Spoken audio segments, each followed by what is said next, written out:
Chapter 20. Now Pashur the son of Immer the priest, who was also chief governor in the house of the Lord, heard that Jeremiah prophesied these things. Then Pashur smote Jeremiah the prophet, and put him in the stocks that were in the high gate of Benjamin, which was by the house of the Lord. And it came to pass on the morrow that Pashur brought forth Jeremiah out of the stocks. Then said Jeremiah unto him, The Lord hath not called thy name Pashur, but Magor-Missabib. For thus saith the Lord, Behold, I will make thee a terror to thyself, and to all thy friends, and they shall fall by the sword of their enemies, and thine eyes shall behold it. And I will give all Judah into the hand of the king of Babylon, and he shall carry them captive into Babylon, and shall slay them with the sword. Moreover, I will deliver all the strength of the city, and all the labors thereof, and all the precious things thereof, and all the treasures of the kings of Judah will I give into the hands of their enemies, which shall spoil them, and take them, and carry them to Babylon. And thou, Pashur, and all that dwell in thine house shall go into captivity, and thou shalt come to Babylon, and there thou shalt die, and shalt be buried there, thou and all thy friends, to whom thou hast prophesied lies. O Lord, thou hast deceived me, and I was deceived. Thou art stronger than I, and hast prevailed. I am in derision daily, every one mocketh me. For since I spake, I cried out. I cried violence and spoil, because of the word of the Lord was made a reproach unto me, and a derision daily.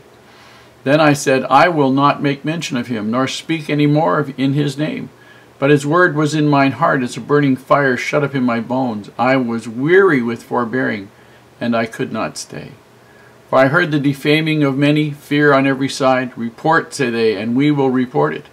All my familiars watched for my halting, saying, Peradventure he will be enticed, and we shall prevail against him, and we shall take our revenge on him. But the Lord is with me as a mighty terrible one. Therefore my persecutors shall stumble, and they shall not prevail. They shall be greatly ashamed, for they shall not prosper. Their everlasting confusion shall be forgotten. But, O Lord of hosts, that triest the righteous, and seest the reins and the heart, let me see thy vengeance on them, for unto thee have I opened my cause. Sing unto the Lord, praise ye the Lord, for he hath delivered the soul of the poor from the hand of evildoers. Cursed be the day wherein I was born. Let not the day wherein my mother bare me be blessed. Cursed be the man who brought tidings to my father, saying, A man-child is born unto thee, making him very glad. And let that man be as the cities which the Lord overthrew and repented not, and let him hear the cry in the morning and the shouting at noontide.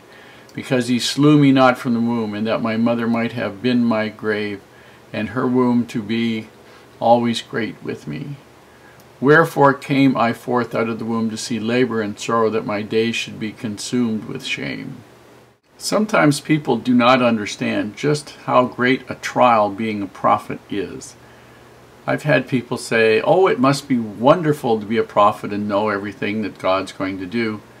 But they really don't understand the calling of a prophet. A prophet is somebody who is a messenger from God and who is given certain messages to give.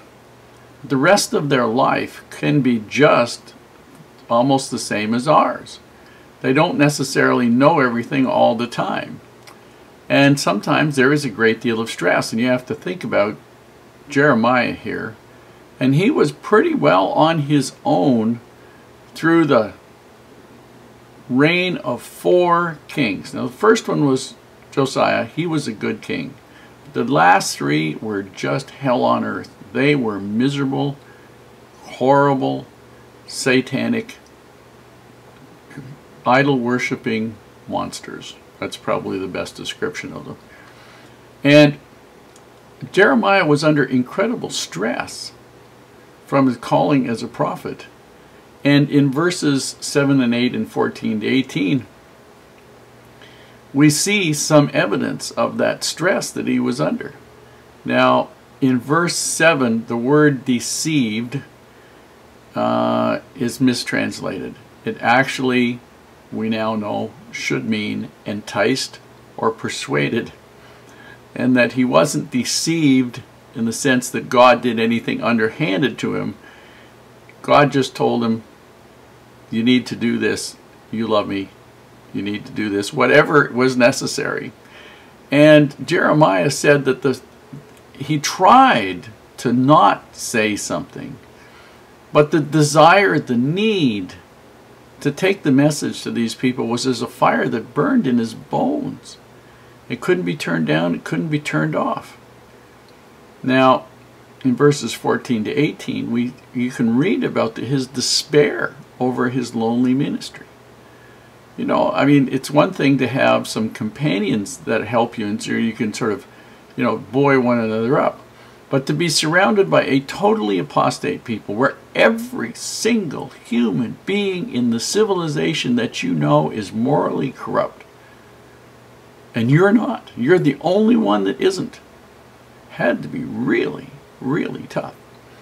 Now, after he prophesies these things and breaks the bottle, the potter's bottle, the clay bottle, Pashur, who is the son of the priest, and is the person who's in charge of the sort of temporal running of the temple, the worldly things. He made sure the wood was there, the water was there, everything was cleaned up, all that sort of stuff.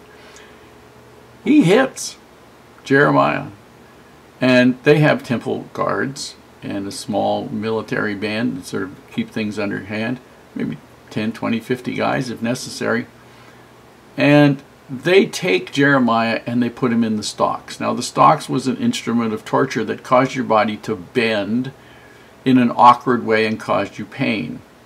And it was also meant as a humiliation. You've probably seen pictures of them from the 1600s or 1700s in America, and where your head was stuck through a hole and your hands and feet, and you're sitting on this thing, and people can come up and mock you and slap you and do whatever they want.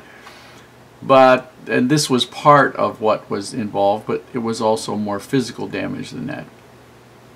And the interesting thing was that Jeremiah wasn't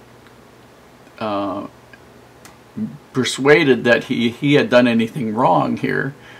And so in Hebrew, Pashur means free. And after he comes out of the stocks, and his Pashur goes and sees to it after a day or so that he's let out, figures, well, maybe he's learned his lesson now. Jeremiah goes to him and says, basically, your name really isn't Pashur. God has said that your name is Magor Misabib or something or other, whatever it was. And which means fear on every side, which it doesn't mean the man will be the cause of the fear. It means he will live through fear on every side.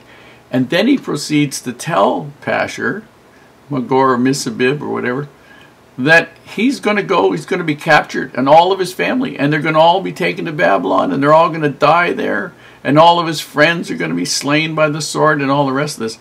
Jeremiah, one thing you got to say about Jeremiah, when he got a message, he delivered the message no matter what.